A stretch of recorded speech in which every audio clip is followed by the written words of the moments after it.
Gunmen invade a public television station in the port city of Guayaquil in Ecuador. The attackers stormed the studio carrying firearms and explosives. More details on this later in the news. Good evening, I am Gianna Llanes. I am Nina Richie Alago Flores. This is Mata ng Agila International. Now for the headlines.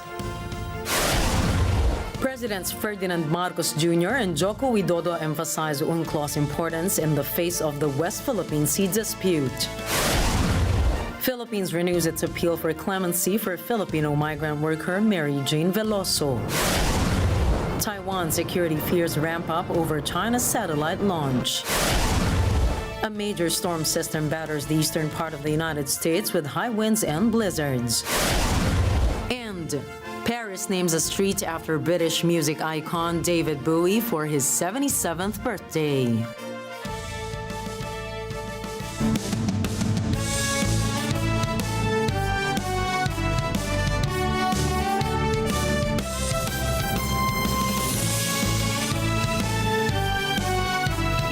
Las Vegas, Nevada, España, Paris, France, United Kingdom, Washington, D.C., London Bureau, Papua New Guinea, in New York, Washington, D.C. Mata ng Agila, Mata ng Agila,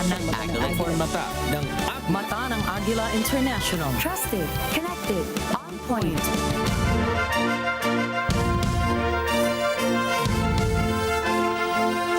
President Ferdinand Marcos Jr. and Indonesian President Joko Widodo underscore the significance of upholding the United Nations Convention on the Law of the Sea following recent developments in the West Philippine Sea.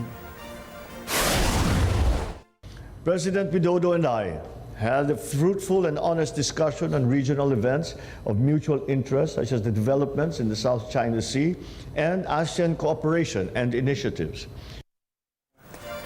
The two leaders explored ways to fortify Manila-Jakarta relations and ASEAN unity, emphasizing enhanced border and defense cooperation, including defense equipment.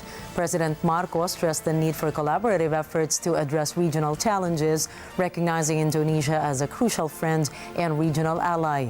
President Widodo expressed satisfaction with the positive progress in implementing the bilateral action plan. However, he acknowledged the necessity for more concrete steps in political, security, and border cooperation, especially in response to China's provocations in the West Philippine Sea.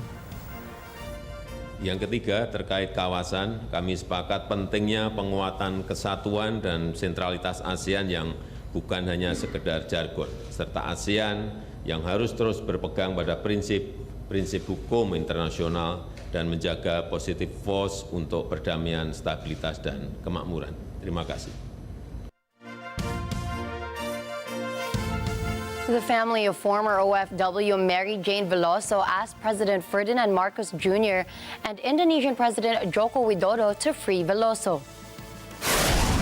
Mary Jane was arrested in Yogyakarta on April 2010 for possession of 2.6 kilograms of heroin found sewn into the lining of her luggage. She pleaded innocent, saying her recruiters gave her the luggage where the drugs were found. She won a last-minute reprieve from the firing squad in 2015 after her recruiters were arrested. However, many years have passed and Veloso has not yet made testimony to the human trafficking case filed against her recruiters. Migrante International expressed concern that if Indonesia elects a new president, Mary Jane will be sentenced to death. Mary Jane still remains in death row. Kahit anong araw, anong oras, pwede siyang ibalik ng Indonesian government, ischedule ang kanyang execution. No, handang-handa na daw si Mary Jane magsalita at ikwento yung kanyang nangyari. Veloso's family also handed out letters to Marcos and Widodo to appeal for her clemency. Veloso's parents were emotional, saying that their daughter was innocent and a victim of human trafficking. Sana hingin na po niya yung clemency ng anak ko.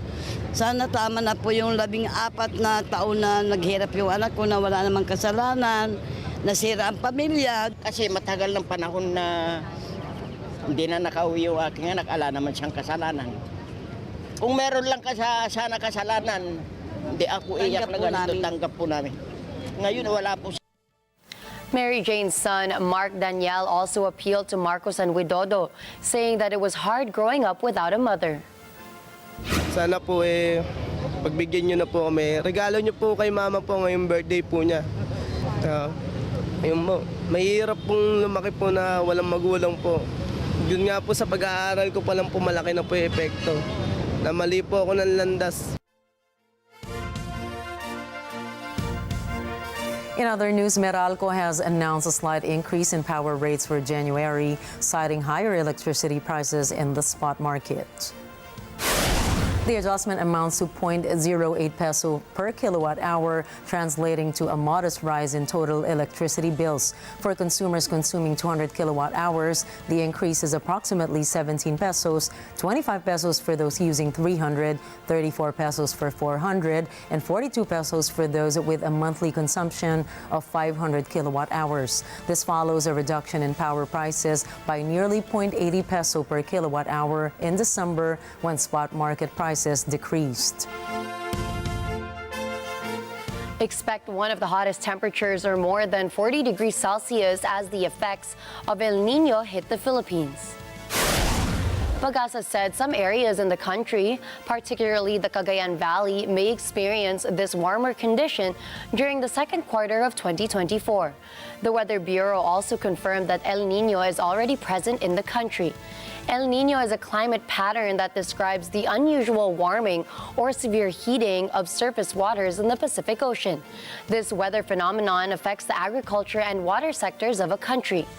Metro Manila, according to Pag-asa, will likely experience the so-called meteorological dry spell or drought, wherein there will be a 21% to 60% reduction in rainfall within 3 to 4 consecutive months.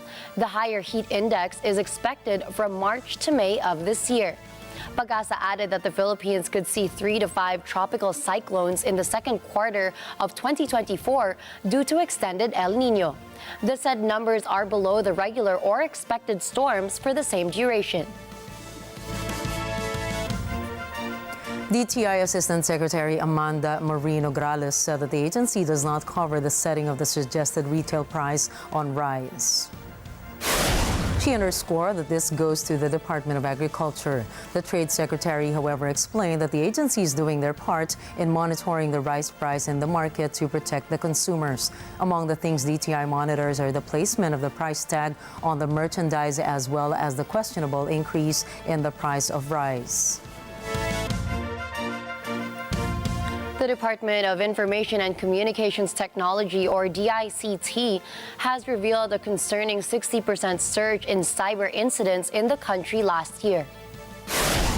As of December 2023, reported incidents reached 1,834, marking a substantial 62.44% increase from the 1,129 incidents recorded in 2022. The DICT is actively working to ensure a safer online environment for the nation, underscoring their commitment to bolstering defenses against cyber threats. Concurrently, the National Cybersecurity Plan for 2023 to 2028 has been established, focusing on 3 key strategic outcomes. This includes reinforcing the cybersecurity policy framework, enhancing security for the state and its citizens, and elevating the capabilities of the cybersecurity workforce. The Department of Agriculture has reinstated a temporary ban on the importation of poultry products from Belgium and France due to recent avian influenza outbreaks in both countries. Agriculture Secretary Francisco Tiu Laurel Jr. emphasized the necessity of the ban to curb the spread of highly pathogenic avian influenza. Initially imposed in February of 2023 for Belgium and in 2021 for France, the import bans were lifted in June 2023 and September 2023, respectively. However, with reports of ongoing outbreaks affecting domestic birds in both nations, the Philippines has reintroduced indefinite import bans. This measure aims to prevent the entry of Belgian and French poultry products, safeguarding the domestic market from potential avian influenza outbreaks. Coming up, China will not give up on the Taiwan issue. Emmanuel Macron appoints a new French prime minister. And maritime conflicts in the Red Sea rage on. Stay tuned, Mata ng Agila International will return for more global news.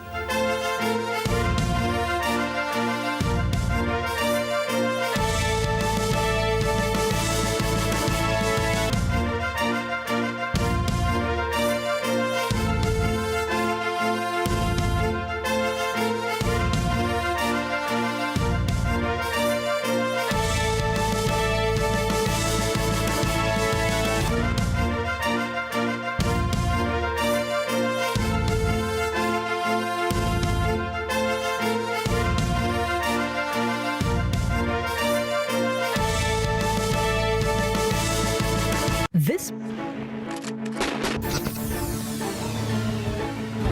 Minsan lang dumating ang taong masasabi mong tunay na kaibigan. Yep! At kapag siya'y natagpuan na, huwag mo nang pakawalan. Ang tunay na kaibigan, laging nandyan kahit kailan. Handang gawin ang lahat. Maging happy ka lang. Gagawin ang Afro-Song! Para sa'yo, para sa pamilya, at para sa bayan. Tulad na lang ng inyong mga bagong kaibigan. Tuwing umaga, Love Tony Pet and everything! Lunes hanggang Biyernes, 6:30 ng umaga sa Net 25! Let's not get there! Tony Pet and everything! Tony Pet and everything! Love and being love, Tony Pet and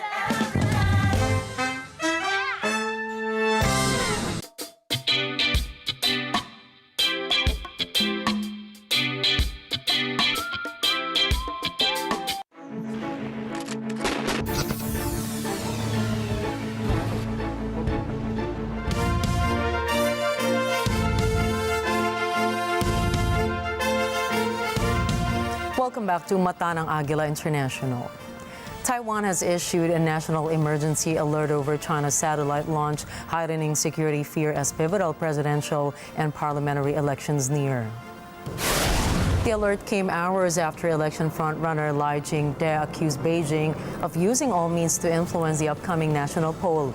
Phones across Taiwan received an air raid alert Tuesday.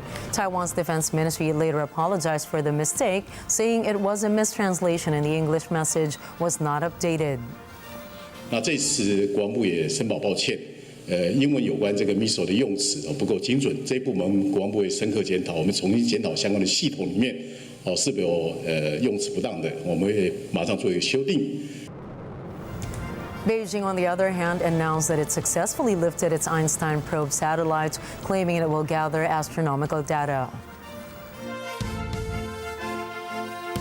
Chinese military officials have told their U.S. counterparts that Beijing will never compromise on the issue of Taiwan and their self-governing democracy, which China has repeatedly contested on the international stage. 中美关系年初遭遇严重困难。 中方表明严正立场，要求美方改变对华错误认知，回归理性务实对华政策。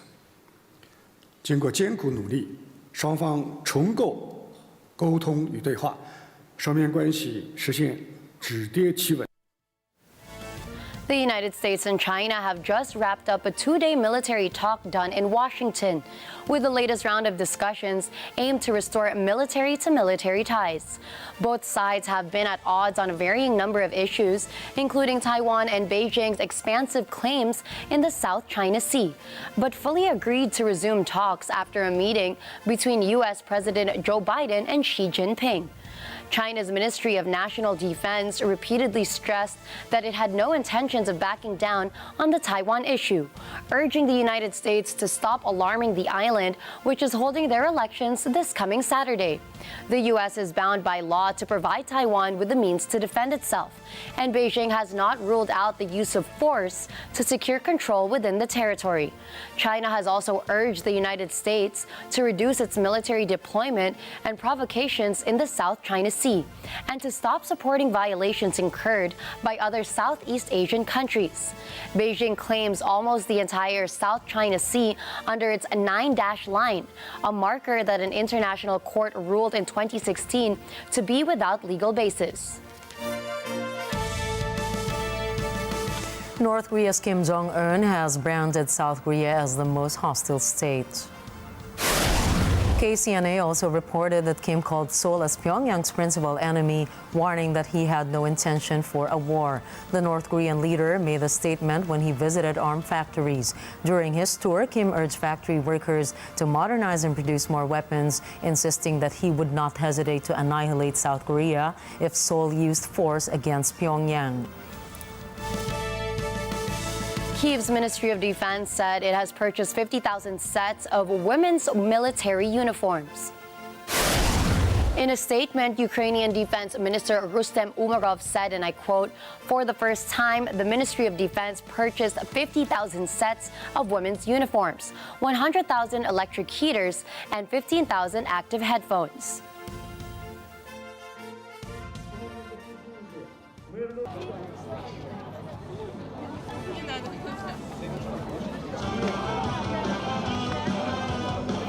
Last month, Ukrainian Member of Parliament Inna Sobson raised the concern to consider drafting women if deemed necessary. In October 2023, the requirements for the military registration of women with a medical degree were implemented. Ministry of Defense data estimated that more than 60,000 women already serve in the Ukrainian army. This is equivalent to 7% of the country's armed forces.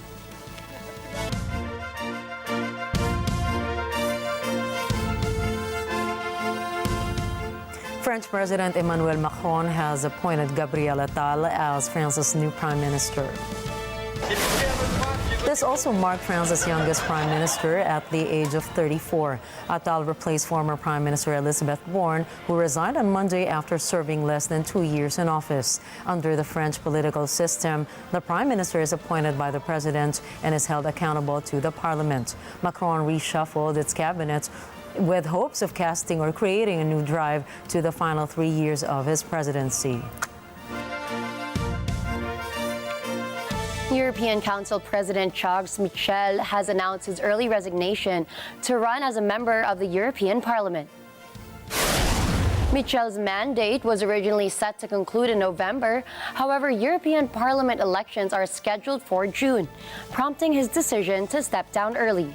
The selection of the next European Council president will require a majority vote from the EU's 27 leaders. In the absence of a timely successor, Hungary's Prime Minister Viktor Orbán would temporarily assume the presidency, as Hungary is slated to hold the rotating presidency of the Council from July. Orbán would fulfill the role typically held by the Council President until a replacement for Michel is elected. Charles Michel has held the position of the EU Council Chief since late 2019, leading the group of government leaders from the 27 EU member states. Prior to this role, he served as the Prime Minister of Belgium. Polish police have made arrests within the presidential palace in Warsaw, detaining former Interior Minister Mariusz Kamiński and Deputy Interior Minister Maciej Łasik in a day marked by unprecedented political drama. The arrests follow a 2-year jail sentence handed down to the 2 MPs last month for abuse of power during their leadership of an anti-corruption office in 2007. These events underscore the political tensions between the Law and Justice, or PIS, party and the new pro-EU coalition. In response to the arrest, several hundred PIS supporters gathered outside the palace in a demonstration of support for the detained individuals. Both Kamiński and Łasik, who were elected PIS MPs in October, contested the court's decision, citing a 2015 pardon by PIS ally and Polish President Andrzej Duda. Despite being stripped of their parliamentary mandates, they, along with President Duda, argue that the pardon validates their legal status as elected MPs. Brazilian President Luiz Inácio Lula da Silva has vowed there will be no pardon for supporters of ex-President Jair Bolsonaro, who rioted in the capital a year ago. Brazil marked the anniversary of the attacks on Monday. Marjorie Quintos has more. Across Brazil, thousands of people rallied in support of democracy. Speaking in the main entry hall of Congress in Brasilia, Lula said Brazil's democracy needs protecting. Lula had been in office for just 1 week when tens of thousands of Bolsonaro supporters, riled up by the former president's claims of election fraud, stormed the halls of power, trashing the premises and calling for the military to oust Lula.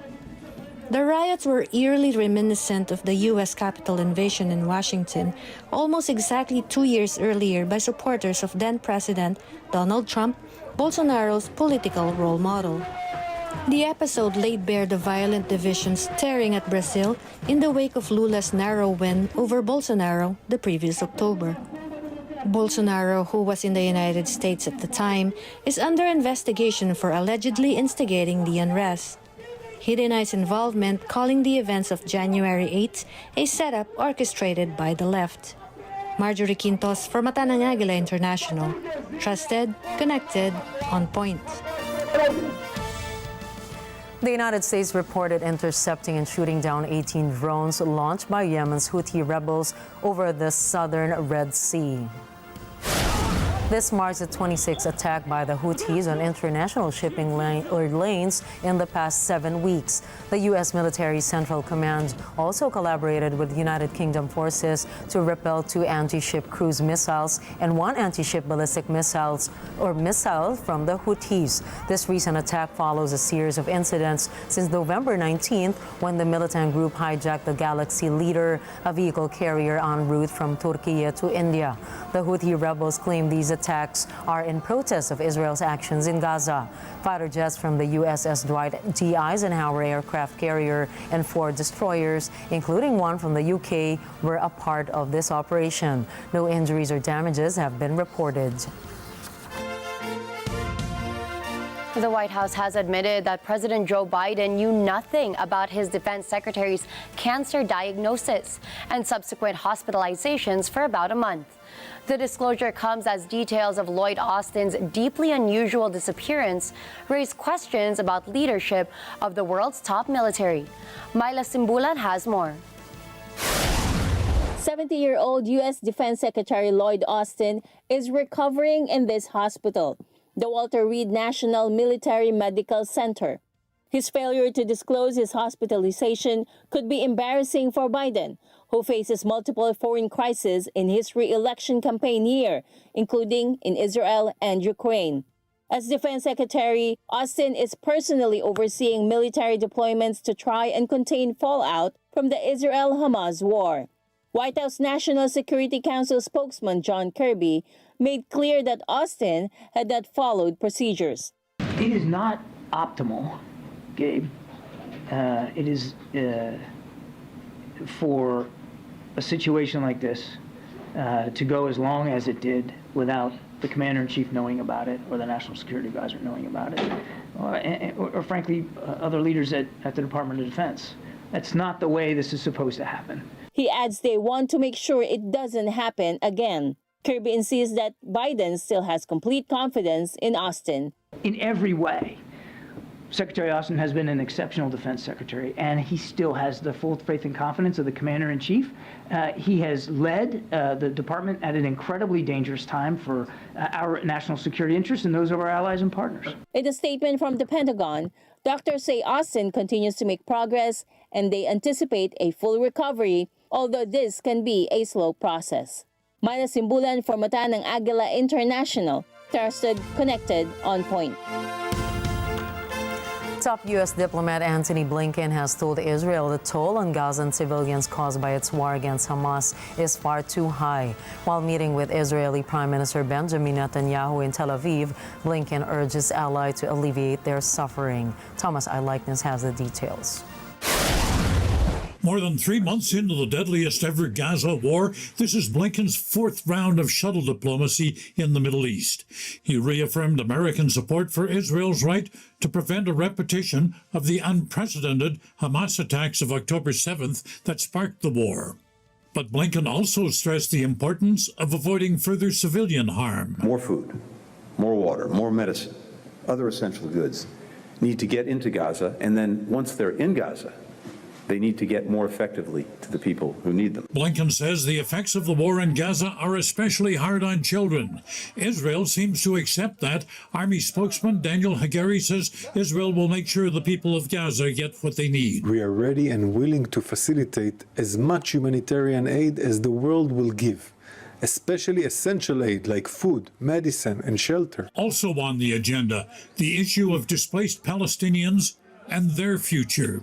Blinken says Israel will allow the UN to come up with a plan to deal with that. We agreed today on a plan for the UN to carry out an assessment mission.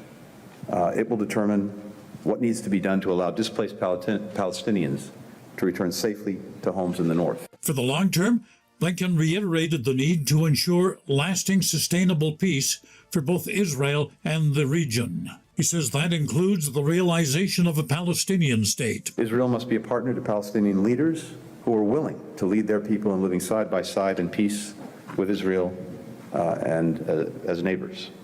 And Israel must stop taking steps that undercut Palestinians' ability to govern themselves effectively. Blinken says extremist settler violence carried out with impunity, settlement expansion, demolitions and evictions all make it harder, not easier, for Israel to achieve lasting peace and security. Thomas I. Likeness for Batanang Agila International. Trusted, connected, on point. Hundreds of Gazans rushed towards aid trucks that carried flour and canned food to Gaza City. The trucks passed through the Rafah and Kerem Shalom crossings. Pearl Rogacion has the details. 10 trucks have crossed into the Gaza Strip transporting aid from several countries. This includes Saudi Arabia, the United Arab Emirates, and Egypt, as well as the World Food Program. However, as fighting enters its fourth month, the World Health Organization warns that its ability to provide aid and support hospitals is shrinking. The war has displaced most of Gaza's 2.4 million people. The United Nations says many are at risk of famine and disease. Pearl Rogacion for Matanang Agila International. Trusted, connected, on point.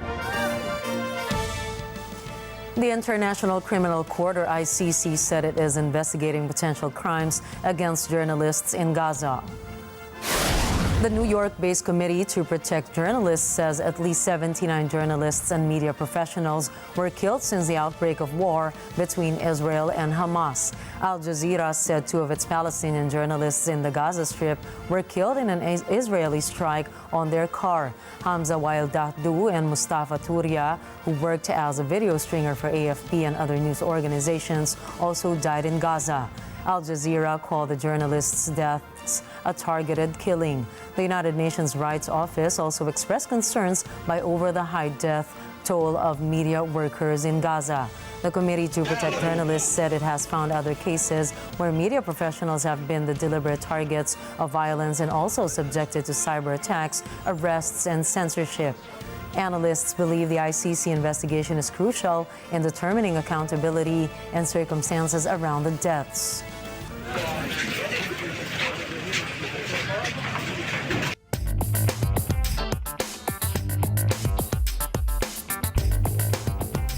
The World Bank warned that global growth in 2024 is set to slow down for a third year in a row. It said that global GDP is likely to grow 2.4% this year.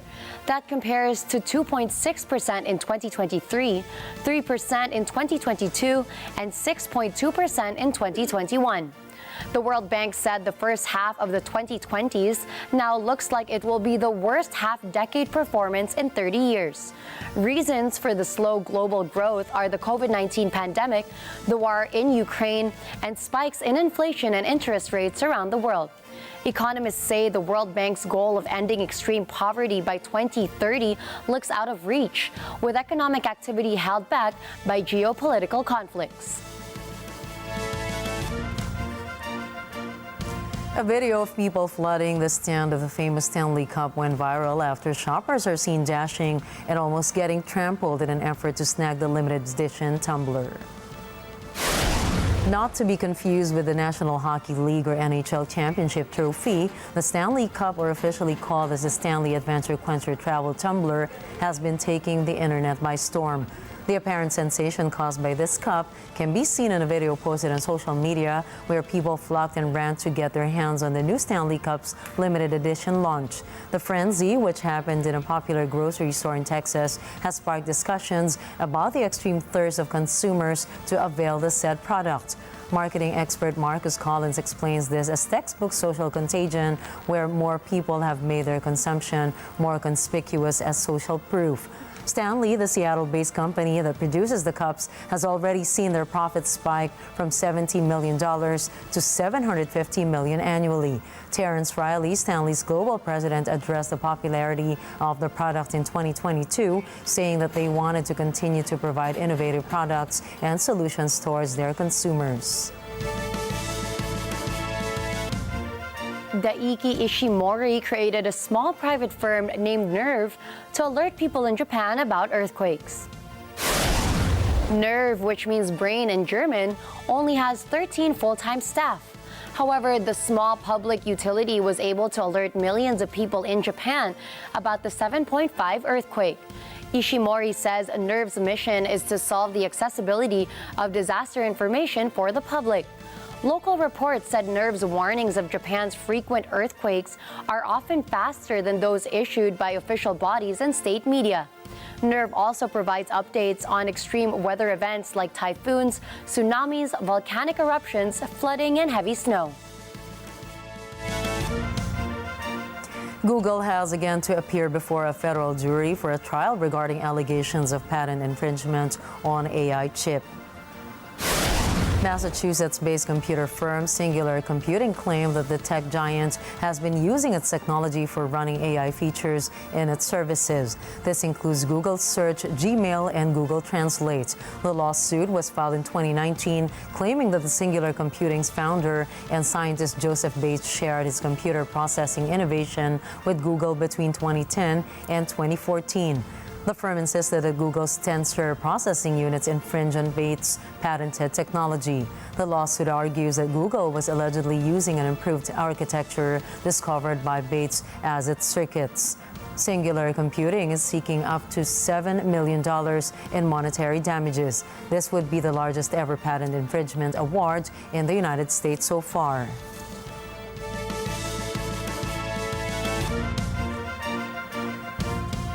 Cuba's cash-strapped government has announced a huge fuel price increase. Beginning February 1st, fuel prices are set to soar by 500%. Joanne Soriano tells us more. For Cuban motorists, the fuel price hike means it will cost 5 times as much to fill their gas tanks. The cost of a liter of regular gasoline will rise from 25 pesos to 132 pesos, while the price of premium gasoline will jump from 30 to 156 pesos. Authorities also say tourists to the struggling island nation will pay for fuel in foreign currency. Cuba's government subsidizes almost all essential goods and services. In late December, it announced a series of measures aimed at cutting the deficit at a time of severe economic hardships across the country. According to official estimates, the Cuban economy shrank by 2% in 2023, while inflation has reached 30%. Late last month, Economy Minister Alejandro Gil said the government could no longer sell fuel at subsidized prices. The government has also announced a 25% increase in electricity prices for major consumers in residential areas, as well as hikes in costs for natural gas. Joanne Soriano for Mantanang Agila International, trusted, connected, on point. Up next, a massive winter storm causes weather anomalies in the U.S. Ecuador is having a rough couple of days due to cartel activity. And Honda debuts a new EV line rivaling major manufacturers. Mantanang Agila International will be back after a short break.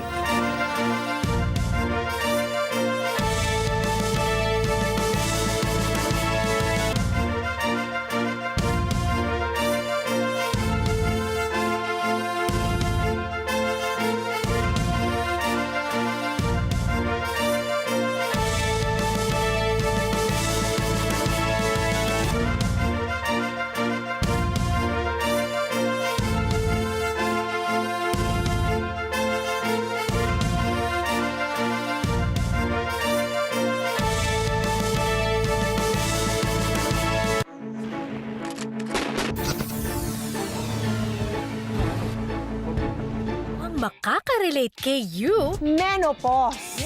Meron ka ba nararamdaman ng mga signs ng menopause? Menopause really happens. In my case, I had a condition called endometriosis. Miss Corina, ganda po ng hair nyo. Ano pong shampoo nyo? Mapa-senior man kay you. My apos are here. They're here with me and they give me such joy. And so, kung hindi ako magtatrabaho, how could I spoil them? O Gen Z?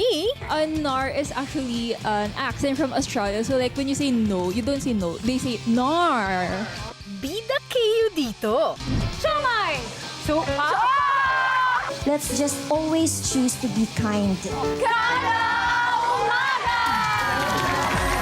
Kaya ugaliin ang tumutok kung saan masaya at maganda ang simula ng araw. 10 a.m. to 12, Lunes hanggang Biyernes, kada umaga.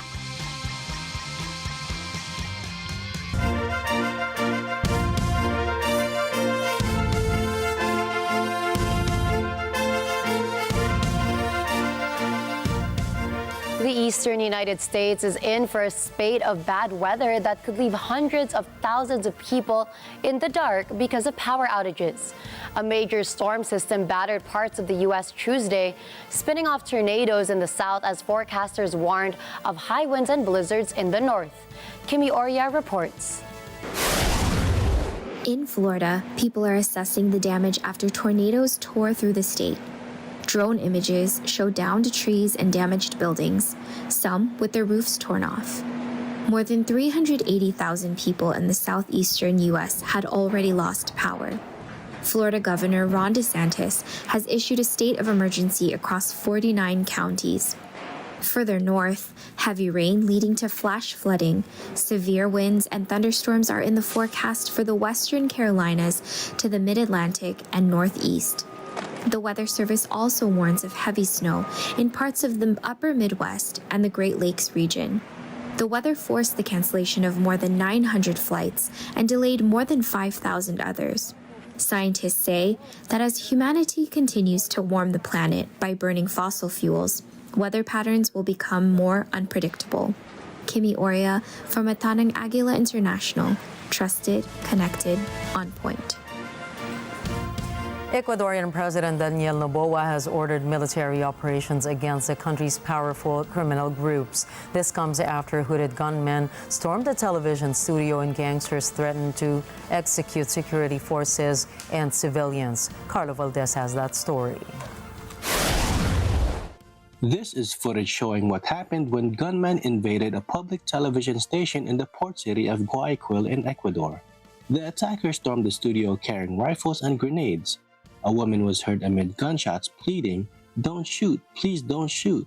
The intruders forced terrified crew onto the ground, and the person could be heard screaming in apparent pain as the studio lights went off, but the live broadcast continued. After about 30 minutes of chaos, officers entered the studio while someone then called out that they have a wounded companion. Police arrested 13 people. There is no indication of who is responsible for the attack. Meanwhile, violence rages throughout the country. Earlier Tuesday, gangsters kidnapped police officers and set off explosives in several cities in response to a 60-day state of emergency and nighttime curfew declared by Noboa.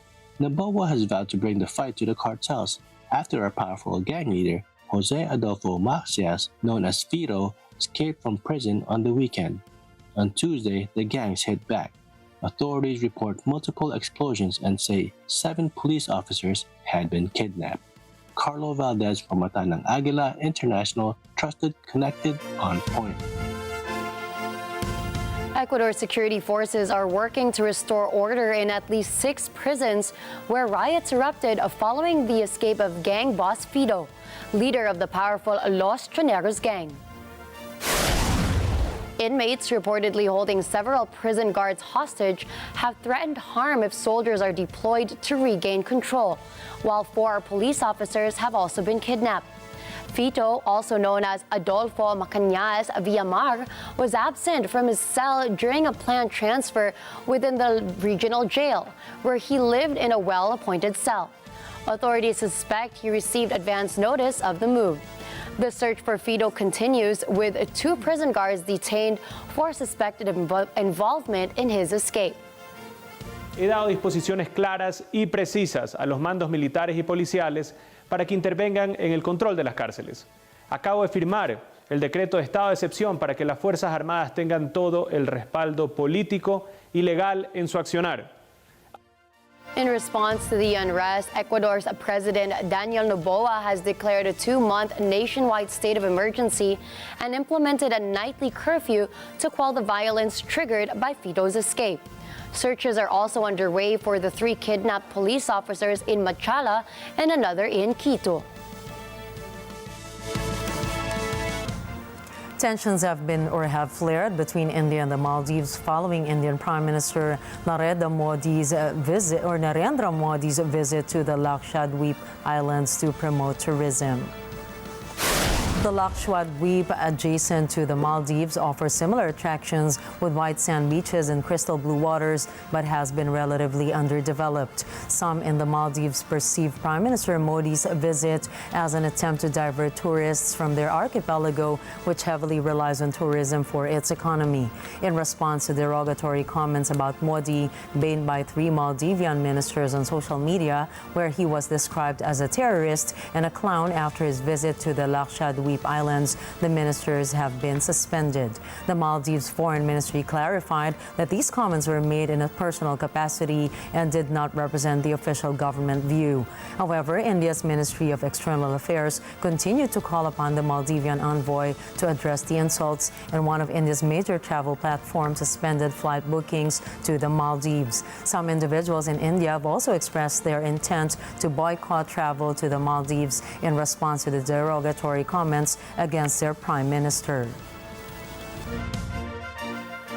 Hundreds of Venezuelan teachers, professors, public workers, and retirees took to the streets in a protest calling for salary increases and better working conditions. The rally took place Tuesday in the capital of Caracas.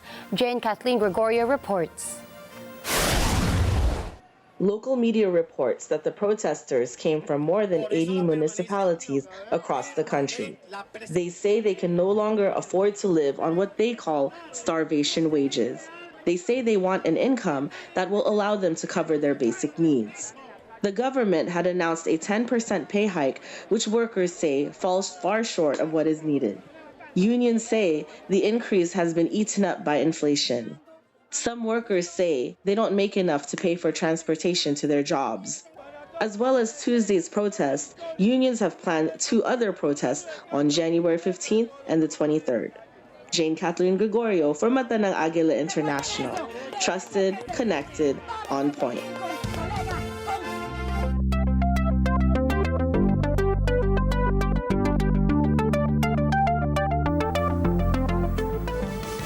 China and the United States are in the race to become the global AI leader, but how it began, Janie Mahinay has the details. Beijing has previously set a goal of becoming the global AI leader by 2030, ahead of the US-based tech firm OpenAI's ChatGPT in late 2022. Since the COVID-19 outbreak, China has integrated the use of AI from facial recognition to payment technology. This also includes smart glasses and helmets used by Beijing's workers to perform their tasks. ChatGPT, however, changed the course of China's roadmap to lead the AI race. China has launched initiatives to come up with alternatives to topple ChatGPT down from its throne. Many of China's tech companies have launched their chatbots but fall short of competing with ChatGPT. This, however, became a branching path in China's AI technology. AI-powered social media and e-commerce platforms played a pivotal role in China's digital economy. The United States mostly applied AI technology, globalization, and societal interests, while China focuses on concerns on balancing between economic growth and political stability. In summary, the winner of the race remained unclear as the two economies utilize AI technology differently from one another. But one thing remains, the significance of AI in the modern world. JD Mahinay reporting for Mata ng Agila International. Trusted, connected, on point. OpenAI responded to the New York Times accusations, asserting that the newspaper manipulated prompts to showcase instances where ChatGPT emulated its content. This dispute arose in the context of a copyright infringement lawsuit filed by the Times against OpenAI. The newspaper accuses OpenAI of leveraging its substantial journalistic investment without consent or compensation, characterizing it as an attempt to benefit from the Times' work in creating substitute products. In response, OpenAI contends that their utilization of copyrighted content for training AI models falls within the bounds of fair use. Despite this stance, they have implemented an opt-out mechanism to allow websites to prevent their content from being used in OpenAI's tools. OpenAI also asserts that ChatGPT's reproduction of content, as highlighted by the Times, is an uncommon issue, labeling it as a rare bug. This legal clash marks the first instance of a major media organization initiating legal action against an AI platform.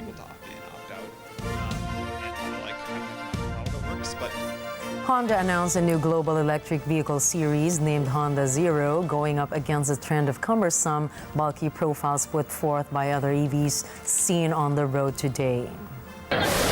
Honda says it will introduce its first model based on a sleek sedan-like concept called the Saloon to be released in 2026.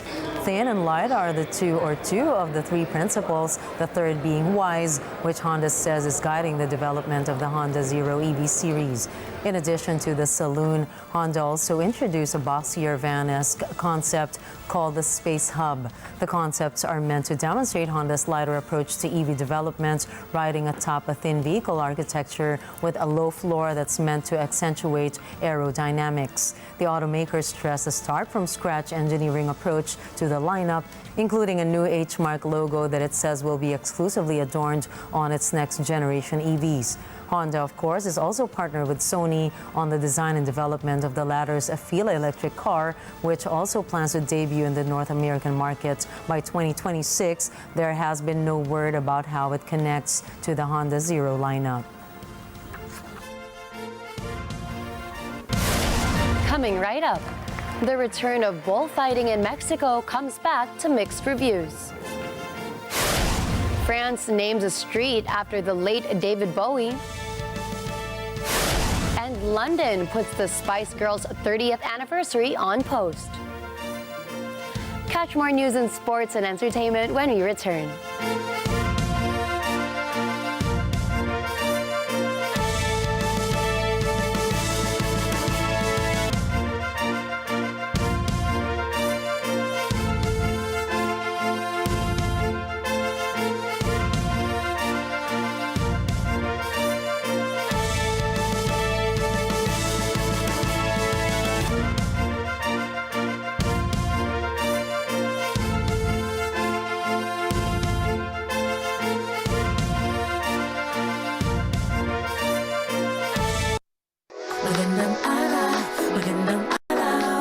Sobrang mahiyain ako, pero parang ang daming nabigay sa akin na Ronnie para lumabas ako sa Pero, nagharana ka rin ba?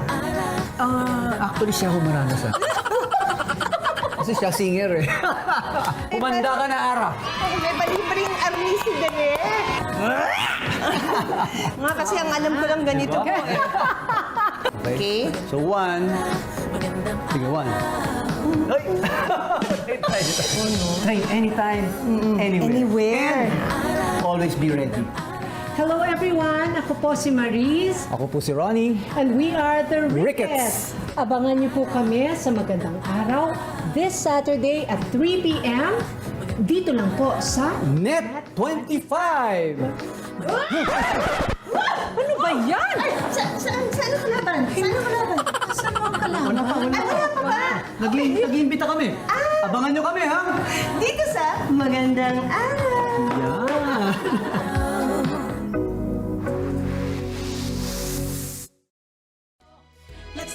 together. Sunnet 25. Sunnet 25.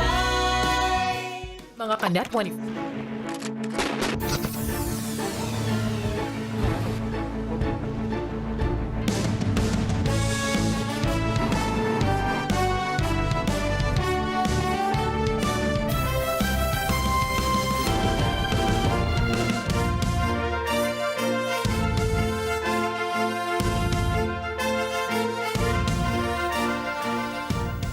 The monumental Plaza Mexico recently announced Mexico's Supreme Court lifting of a suspension that prevented the presentation of bullfighting. The bullfighting tradition has been under pressure by activist groups that advocate for the events to end, garnering mixed results, such as in Spain, where it has not held a single bullfight since 2012. During 2022 in Mexico City, the civil association Justicia Justa filed a lawsuit against the bullfighting regulations and the law for the celebration of public entertainments of Mexico City based on the fact that federal justice prohibits animal abuse, which led to the suspension of bullfights in Mexico. However, earlier this month, the Supreme Court of Justice of Mexico ordered to reactivate bullfighting, with the last bullfight held on May 15, 2022. The Mexican Republic said that there are 4 other states that do not hold bullfights, namely Coahuila, Guerrero, Sonora, and Quintana Roo. Scientists have confirmed that 2023 is the hottest year on record. Copernicus Climate Change Service said that 2023's average global temperature hit 14.98 degrees Celsius, beating 2016's 14.81 degrees Celsius. According to the Met offices, this is due to the continuous buildup of greenhouse gases in the atmosphere from fossil fuel burning and deforestation. The agency warned that the record would be broken as 2024 will welcome the El Niño phenomenon. El Niño occurs when the heat from the ocean releases into the atmosphere, contributing to the increase in the average global temperature. Et c'est peut-être un élément pour montrer que le réchauffement climatique il est un peu en train de s'accélérer. C'est-à-dire que les températures qu'on a eues au cours de l'année 2023, en particulier les températures des mers, a surpris, y compris au sein de la communauté des climatologues. C'est-à-dire qu'on avait une tendance, et puis là, on a pris tout d'un coup plusieurs dizaines de degrés, et on ne comprend pas complètement quand même ce qui s'est passé. Pourquoi tout d'un coup ça s'est réchauffé?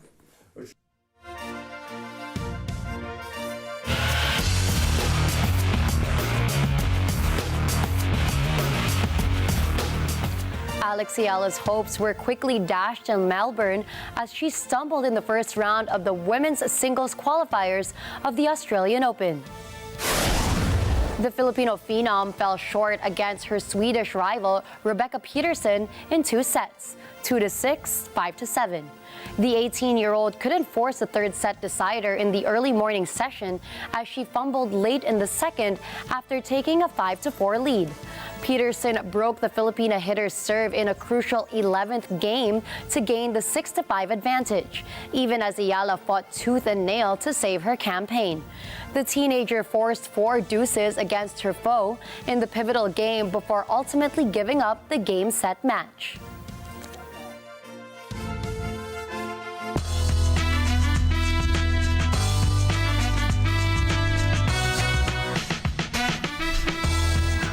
Lucasfilm and director Jon Favreau finally confirms The Mandalorian and Grogu will soon hit the big screen. Fan favorite Baby Yoda has warmed the hearts of many in the hit Disney Plus The Mandalorian.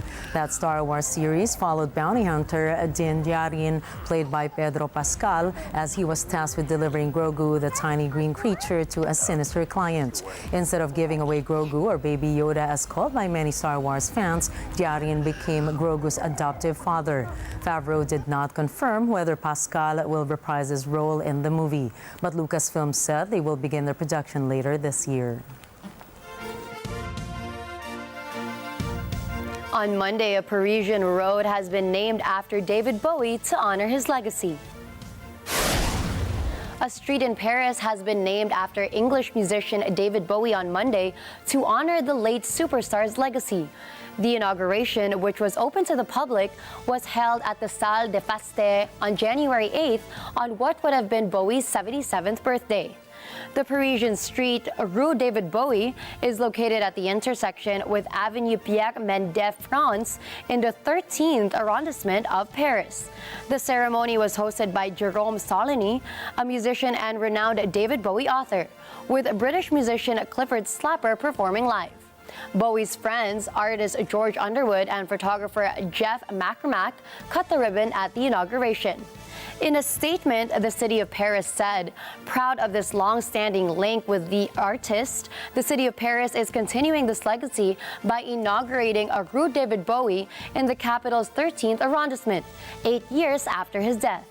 David Bowie died on January 10, 2016 at the age of 69 after having been diagnosed with liver cancer 18 months earlier. In line with the street naming event, there will be a free public exhibition of Bowie-related work at Galerie Atina until the 14th of January. Royal Mail Spice Girl stamps will soon spice up your life. To celebrate 30 years of the UK's most iconic and biggest pop girl group, the Royal Mail has launched special and collectible Spice Girl stamps and postcards. The stamps relive some of the girl group's most memorable moments, from the 1997 Brit Awards performance to the 2012 Olympic opening ceremony. Individual stamps of Posh Spice, Baby Spice, Scary Spice, Sporty Spice, and Ginger Spice are also available for the fans to collect. The Spice Girls collectibles will be released on January 11. Hollywood stars continue to shine as the film industry's significant contributors are honored at the Academy's Governors Awards 2024, amidst being postponed last November. The month of January is shaping up to be a whirlpool of award-giving bodies after the industry has faced postponement of events due to the twin labor strikes in Hollywood. Included in this is the Academy of Motion Picture Arts and Sciences, or AMPAS, that supposedly would have held their honorary Governors Awards last November 2023. Nevertheless, the significant individuals that shape Hollywood's film industry were given their recognition, receiving an honorary Oscar trophy for their contributions. Among the recipients at the celebratory gala were Black Panther star Angela Bassett and legendary comic actor, writer, and director Mel Brooks. The 97-year-old Brooks, famously known as one of the few Emmy, Grammy, Oscar, and Tony or EGOT award winners, cleverly quipped that he won't sell his recent trophy, adding that it means a whole lot to be appreciated for his work.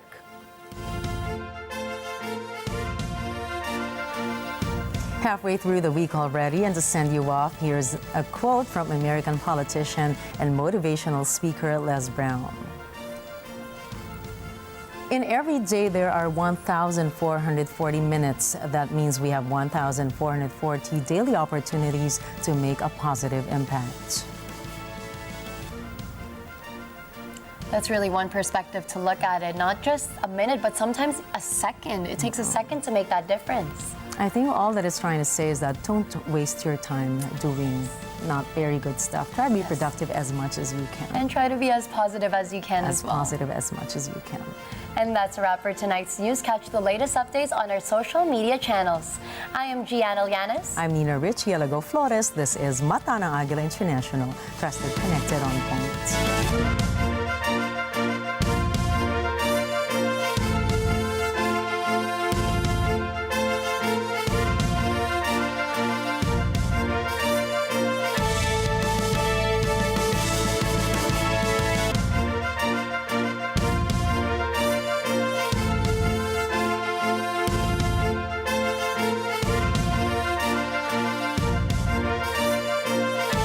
Thank you for choosing Mata ng Agila International as your trusted news source, keeping you connected to the world and on point with stories from around the globe. Follow, like, and subscribe to @Net25 TV.